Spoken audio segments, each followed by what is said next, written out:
Hi, this is Richard Quack here, coming to you live from Malaysia. I would like to welcome you to my weekly live video, and in today's session, I would like to talk about business. And the topic is, what are you looking for in a business? Okay, I think this is a very important question, especially if you are thinking or are already involved in a business. Okay, now I'm sure you all have heard about John Paul Getty. All right, he was one of the richest men in the world. He was the first billionaire in the United States, and he authored a book titled "How to Be Rich." And in the book, okay, he listed 6 things that you need to fulfill in order to become successful. Today, I want to talk about the number one on the list, which is own your own business.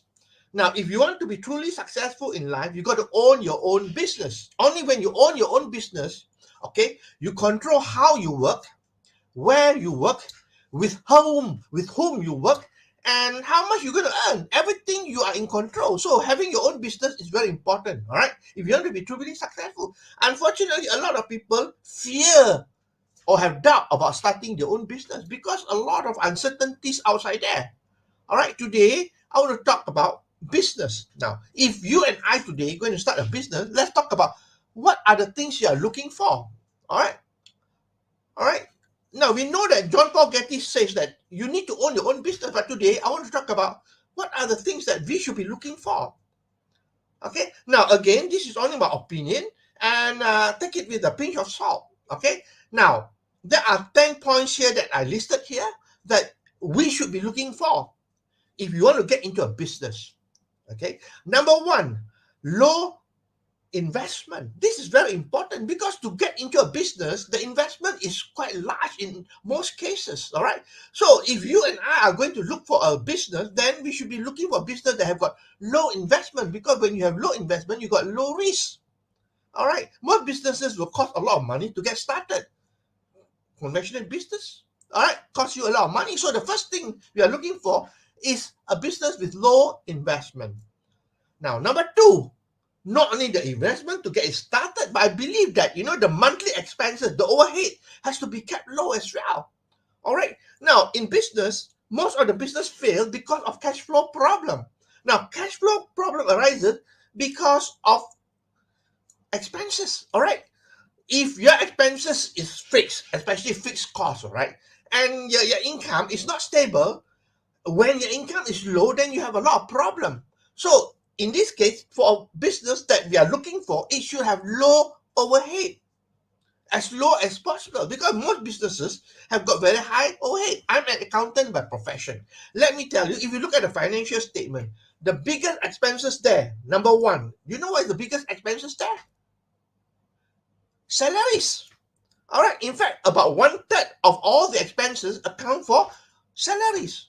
So if you have a lot of staff, that means your salary is very high. That is not something that you should be looking for, because you need to have low overhead if you are looking for a good business to go into. All right. That's number two. Number three, low or minimum risk. Most business involve a lot of risk. All right. A lot of risk, because if you want to start a business, let's say we want to start a restaurant, let's say in Malaysia, all right, you need about 250,000 ringgit to start a restaurant. All right. If you don't have the money, you got to go to the bank for a loan. All right. The first thing is that you get a loan, you are committed. Whether the business is successful or the business fail, you have to pay back the loan. The bank is not going to sit around and let you, go ahead and forgo the loan. No, you have to pay back. So when you have loan, all right, that you have to repay back every month, whether the business is good or not, then the risk is very high. All right, you want a business with a risk that is very low. All right, with a risk that is low. Very important. I mean, you might be saying, Richard, there is no such thing as a minimum risk. Well, there are businesses there. If you look hard enough, you find businesses that have minimum risk. Okay, that's number three. Number four, it must be a cash business. I think that cash is very important.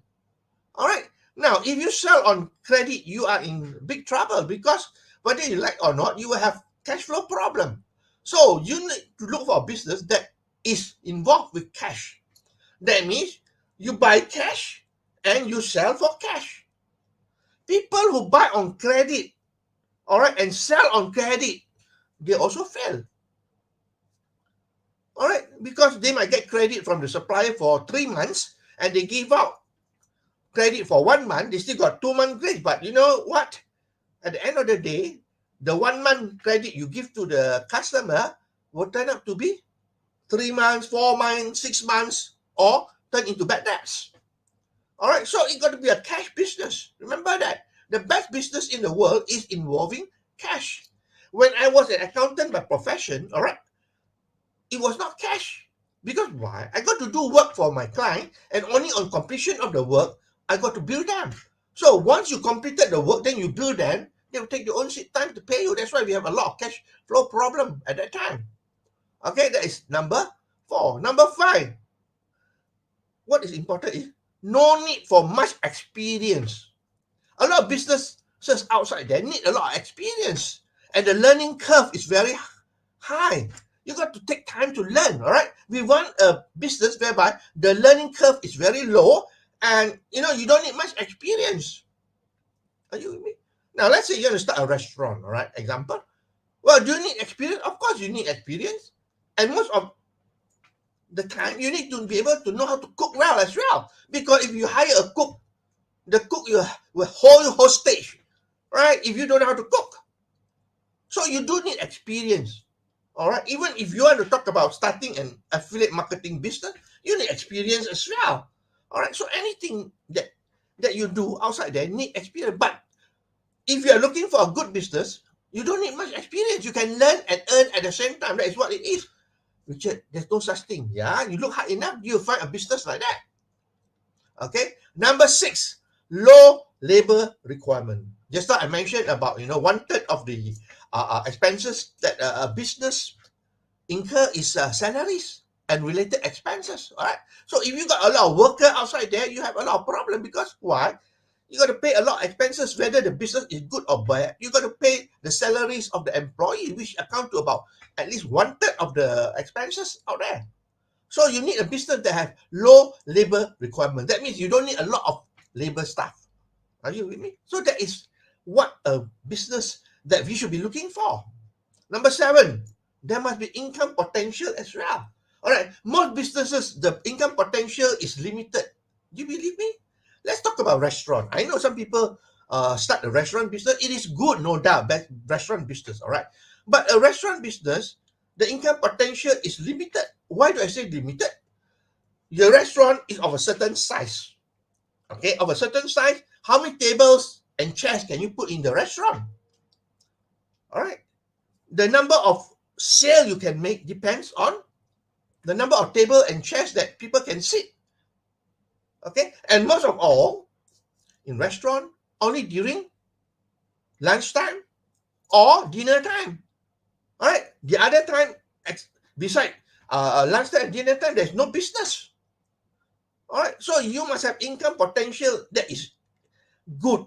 That means throughout the time, the business is there. Restaurant business is what? Depending on the day.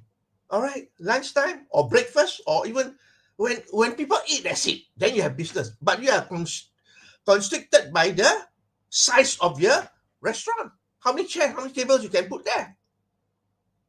Okay, so the income is actually limited in a sense, right? It's limited. Okay, so income potential must be huge. There are businesses that you can build unlimited income. Up to you how hard you want to work, how aggressive you are out there. Okay, that's number 7. Number 8, there must be potential for growth as well. When I say growth, that means if you have a business in Malaysia, all right, like why I'm here now in Malaysia, you can have the potential to grow anywhere in the world. But for most conventional business, of course, to open offices or business overseas, what do you need? You need money, capital. All right, you need manpower. You need money as well to get started there, and a lot of risk as well. So you need a business that has the potential to grow overseas and with minimum expenses and minimum cost. Richard, is that such a business? Yes. Look hard enough, you find. Okay. Number 9, fun and satisfying. Your business must be fun and satisfying as well. One of the topic I talked about is what makes a perfect business, and one of the thing is about, you know, what do you call the business having been fascinating. It must be fascinating all the time. Most businesses are not fascinating, let me tell you. Initially, it may be fascinating. I remember years ago when I started my accounting practice, initially, it was fascinating because the practice was still very new. I was excited. I was, all geared up to conquer the world, so to speak, all right? But after a while, with all the challenges that come in, it's no more fun. It's no more satisfying.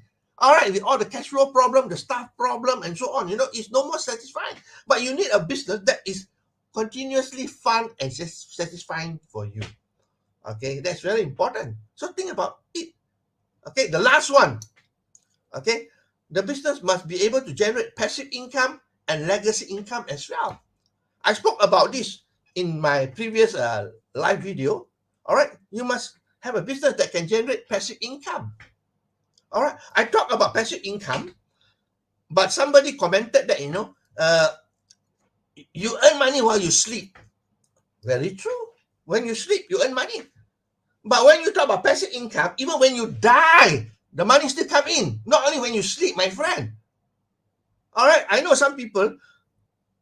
It's their own idea, of course. Okay, they commented on my live and say that you should be earning income when you sleep. Yes, I agree 100% when you sleep. Not only when you sleep, but when you die, you're dead, you're no longer around. The income still comes in. That is what passive income is about. All right. And legacy income, of course, income that can be passed down to your children, to your family, and so that's very important, okay? Especially for professional people. Remember, professional people, you may be a doctor, a lawyer, or whatever it is. Remember, you're trading time for money as well. Because the moment you stop, the income is gone. You cannot pass down the income to your children or your family. All right, like I say, I'm accountant by profession previously. Okay, I have my own accounting practice. I cannot pass down to my children. Number one, they need to be qualified. Isn't it true? Number two, they must be capable as well. Number three, they must be willing to take over. And let me tell you the truth, if you have a business, okay, this is my observation. And you want your children to take over. Most of them don't want to take over. You know why? They look at the way you conduct the business, the way you struggle. They say, not for me, I'm sorry. I'd rather go and look for a job. That's the truth of it. But you need to do something that your family or your children can get impressed with. They say, that's what I want to do. I want to follow you. And that should be the way. So you got to look up for a business that have all these 10 ingredients, my friend. According to my opinion, of course, I may be wrong, okay? So let me summarize for you. What are you looking for in a business? Okay, John Paul Getty, in his book, he said the number one ingredient is you must own your own business. And if you want to own your own business, these are the 10 things we should be looking for. According to my opinion, low investment, low overheads, low or minimum risk, cash business, no need for much experience, the learning curve is very low, low labor requirement, income potential is great, potential for growth overseas as well, okay? And it must be fun and satisfying as well. And lastly, number 10, you need to generate passive income and legacy income, okay? So that's all my sharing for today. I hope that you learned something here. All right, it is Friday in Malaysia. I wish you a pleasant weekend. I'll see you for another session of my live video on Monday. So this is Richard Quack wishing you good night and goodbye.